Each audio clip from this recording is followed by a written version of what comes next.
বিশ্ব রাজনীতির মঞ্চে যেন বন্ধুত্ব তৈরির মহোৎসব চলছে।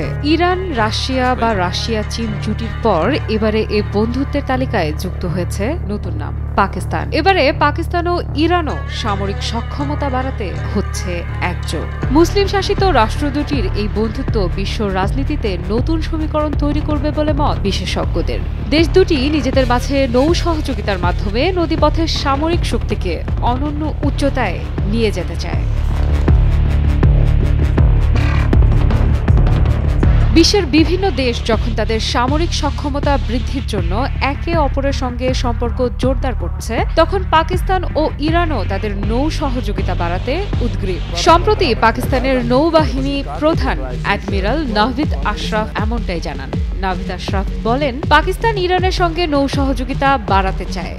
দেশ দুটির একসঙ্গে দীর্ঘ পথ চলার পরিকল্পনা এমন ইঙ্গিত করে নৌবাহিনী প্রধান আরও বলেন, ইরান ও পাকিস্তানের মধ্যে এখনও বেশ কিছু গঠনমূলক সম্পর্ক রয়েছে এবং ভবিষ্যতে এই সম্পর্ক আরও দৃঢ় হবে।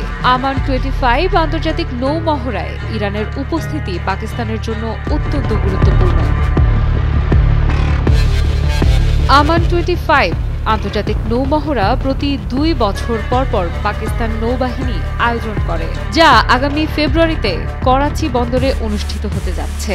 ইরানের সশস্ত্র বাহিনীর প্রধান major general Mohammad Bagheri Pakistan সফরকালে এই মহড়ায় অংশগ্রহণের জন্য পাকিস্তান ইরানকে আমন্ত্রণ জানায়। ইরানের সশস্ত্র বাহিনীর চিফ অব স্টাফ আমন্ত্রণ গ্রহণ করেন এবং ঘোষণা করেন যে ইসলামী প্রজাতন্ত্র ইরান আমান 25 আন্তর্জাতিক মহড়ায় অংশগ্রহণ করবে।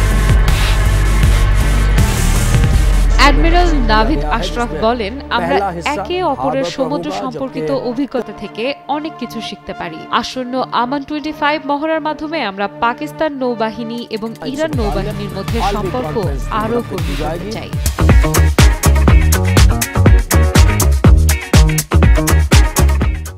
পাকিস্তান নৌবাহিনী প্রধান আশা করেন, ভবিষ্যতে আরও নিবিড় দ্বিপক্ষীয় এবং বহুপাক্ষিক মহড়া অনুষ্ঠিত হবে, যা দুই দেশের নৌবাহিনীর সম্পর্ক আরও শক্তিশালী করবে।